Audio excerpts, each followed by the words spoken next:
Hey there, this is Katherine Cartwright. Welcome. I am going to make a quick card using some dies from scrapbook.com. This set is 14 pieces called Autumn Leaves, and I am in love with it. These two paper pads, the Harvest Smooth Cardstock and Patterned Paper, I purchased those separately. They were part of a set that they're going to be featuring for scrapbook.com Fest. And I'm excited about that. That happens in a little bit of time. I'll link that in the description if you want to check it out. It's a free event. Okay, so I began this card by taking one piece of that patterned paper and I cut it down to 4 by 5 1/4. And then I used the back side of that cardstock to create the centerpiece. I'm going to use a shaped die, an oval here, to create a wreath. I knew I wanted to make a wreath, and but I didn't want to glue it directly onto my paper, and sometimes it's not quite straight.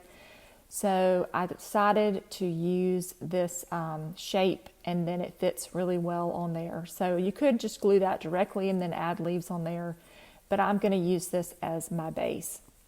So I'm going to go around here and start gluing them down. I'm going to add glue all over my shape. So you could do this with a circle, a square, any shape you wanted to. I've gone ahead and cut out 3 colors. So I've done an orange, kind of a burnt orange, the green, and the darkest brown that was included in that paper pad. And I'm just going to go around here and lay these leaves in a random fashion. I'm not really thinking too much. The only thing I did think about was having those 3 colors in that pattern. In terms of the leaves, I just kind of chose ones, hopefully, that were not the same one next to it to give it a little bit of a random feel that you might see in a wreath that you would make.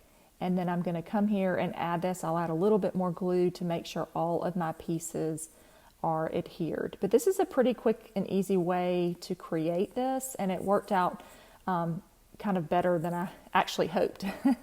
I had this idea and I thought, well, let me try this, and I actually really liked the way that it turned out. So sometimes you never know unless you try. Okay, and I've got this on this mat that I can pull it off without it tearing because it has the coating on there. So I'm just taking my time here to lay out exactly where I want that wreath to go, making sure it's going to fit on that piece of cardstock.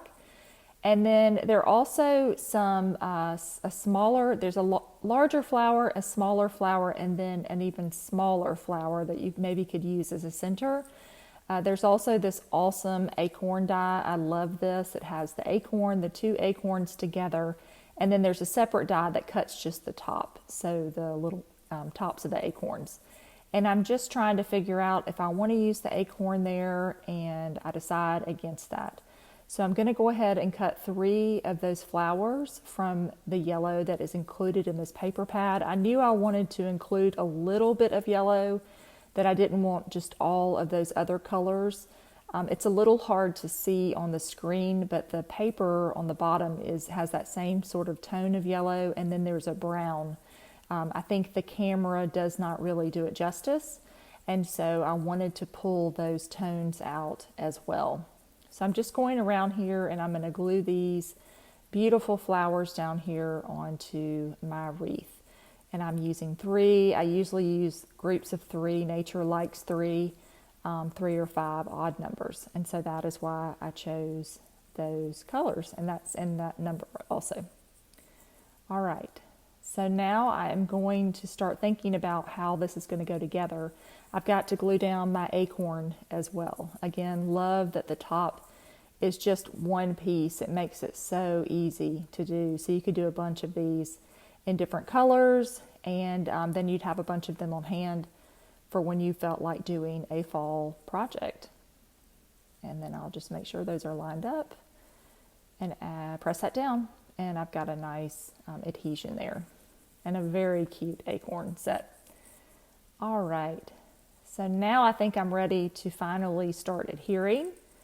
I am going to make an A2 sized dark chocolate card base. That is what this will go onto, and I'm just making sure before I start gluing that I have room for that grateful.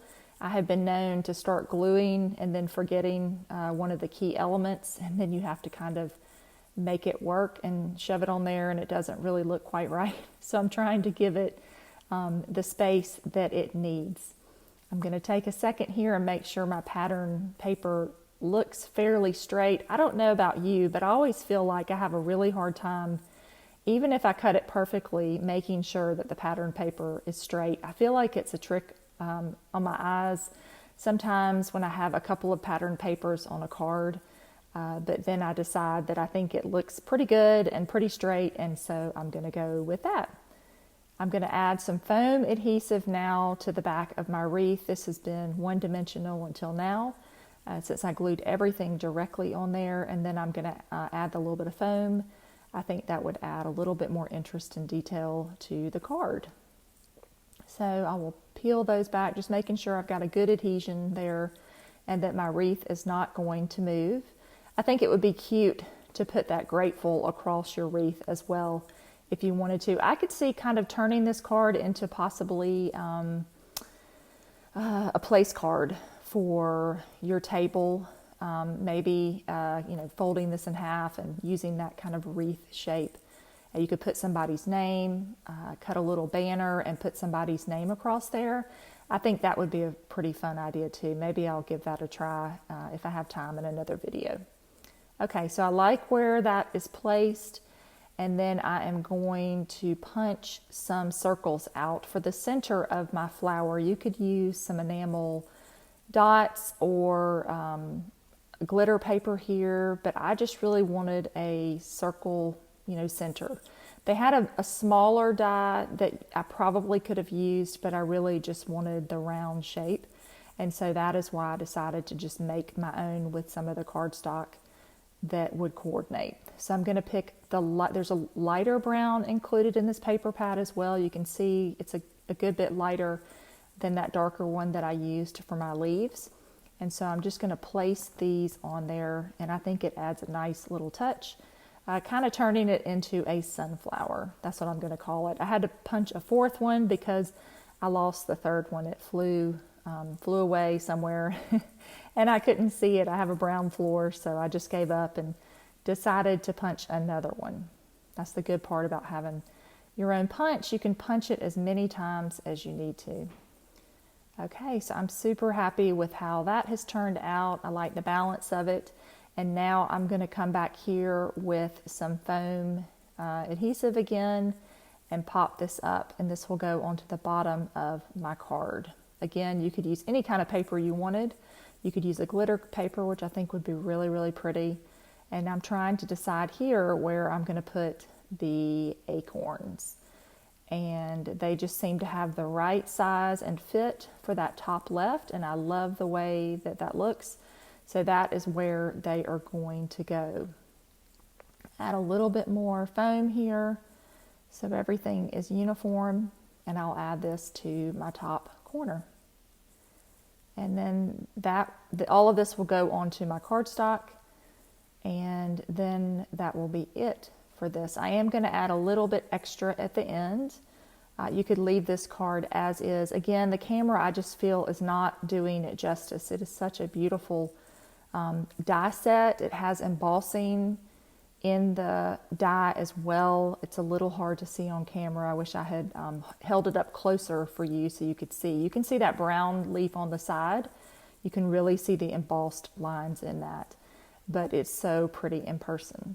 So you could have left that how it was, or I decided to go back and add a little bit of glitter glue. This is Stardust, and when it dries, it'll have a nice little bit of glitter on there to finish off this card. And then I decided I needed to do the stem as well. So the top of my acorn is very blingy, which makes me happy. Okay, so I hope you enjoyed this. I hope you will think about the shape of your dies and what you can do with some of your smaller dies, and maybe create a wreath of your own. Thanks so much for watching, and have a great day.